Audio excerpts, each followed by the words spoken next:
everyone, it's Celeste with Gulf Coast Bird Observatory. Today I'm going to be talking about our beach nesting birds project. GCBO has teamed up with the American Bird Conservancy to increase protection and public awareness of beach nesting bird populations. This project focuses on protecting, monitoring, and doing outreach for the beach nesting birds. This includes monitoring least terns, black skimmers, and Wilson's plovers. In this video, I'll mostly focus on the Wilson's plovers. The Wilson's plover is a medium-sized shorebird with a heavy bill, fairly long legs, large eyes, and a large head. They nest directly in the sand in these shallow bowls called scrapes. Wilson's plover chicks are precocial, which means they can walk and leave the nest almost as soon as hatching. The Wilson's plover is a species of high concern because they appear to be declining over much of their range. That's why we're studying them. To see what researching these birds is really like, I headed out to Matagorda Beach, along with our intern Morgan, coastal biologist Taylor, and our director of conservation research, Dr. Heath. We start off by noting the weather, the temperature, the tide, and so on. Driving on the beach is legal in Texas, so we drive along looking for our birds. We see American oyster catchers, willets, and various types of gulls, along with a lot of other birds. Unfortunately, we also see a lot of trash. Balloons are particularly dangerous to shorebird species and marine animals, so we pick them up whenever we see them, and we see a lot of them. Shorebird species tend to get tangled in the strings, and marine animals tend to mistake them for jellyfish and eat them. Morgan spots the first Wilson's plover of the day and points it out to us. It's easy to read the band through her zoom lens. Bands help us identify which bird is which. This Wilson's plover has chicks, so we go out and look for them. Wilson's plovers like to be in this dune area. It has low vegetation and it's near to the water, but it's far enough away that it won't be overwashed most likely. Unfortunately, much of the habitat on Matagorda Beach has been eroded to the point where the Wilson's plovers can't use it. We know that we're getting close to the chicks because the parents are freaking out. They're flying around and calling to their chicks. The chicks are hiding out in this low vegetation. It provides good cover for them, both for shade and for hiding from us. We do eventually find them, though. Here's one. Oh. While Sue and Morgan look for the second chick, Taylor and I will band this one. The chick gets one plastic red band and one metal band with an individualized number.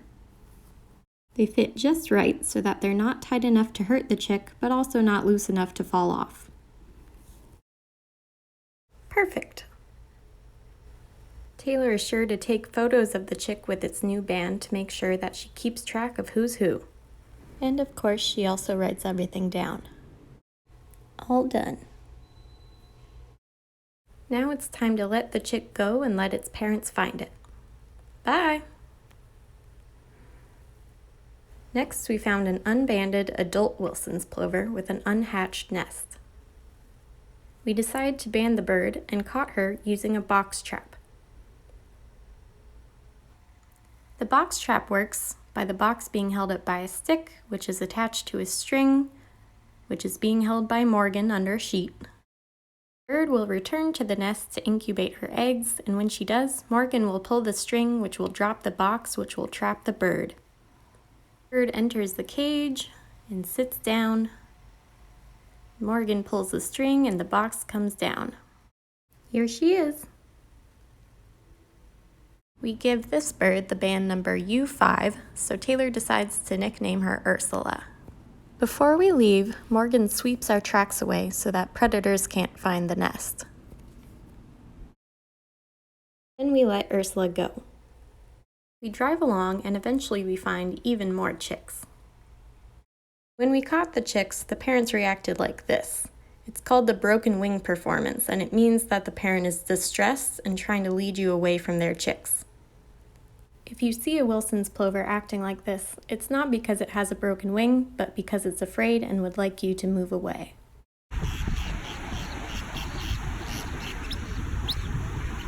All beach nesting birds need their space. That's why we ask everybody to fish, swim, and play from 50 yards away. With the chicks all banded, we take our pictures and then let them go. Parents rush over to them and find them immediately. As we drive to our next area, we see lots of people walking their dogs. Dogs can be detrimental to shorebirds because birds can't tell the difference between dogs and coyotes who want to eat their eggs. If a dog gets too close to the nest or the chicks, the parent will try to distract or fight the dog. This leaves the chicks and eggs exposed to the elements and even predators, which can kill them. That's why we ask people to keep their dogs, even the most harmless ones, out of the dunes and on a leash. Our next stop was a least tern colony. Like the plovers, least terns nest on the ground in the sand. Unlike plovers, however, they nest in big groups called colonies. To protect this colony, we set up a large fenced-in area so that people know not to drive or walk over the nests and chicks. The signs around the area explain why it's closed off and what could happen if people enter. The eggs and chicks could die. Now it's time to count the least terns. Taylor brings out her scope and looks one by one at who's nesting, who's not, and who has chicks. We also see a few Wilson's plovers and their chicks utilizing the fenced-off area. That's good because they won't get stepped on or run over, but bad because they don't tend to get along with the least terns. After we were done monitoring and counting all of our birds, we headed out. Not a bad day on the beach. By researching these birds, we hope to learn more about what troubles they face and how we can help them.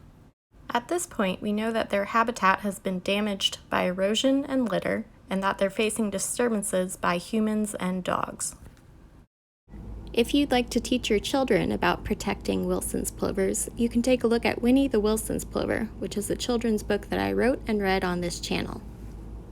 If you'd like to help these birds, you can keep your dog on a leash, obey all signage, and stay out of the dunes. Thanks!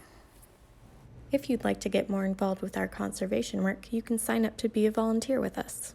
To keep up with our events and what we're doing, you can follow us on Facebook.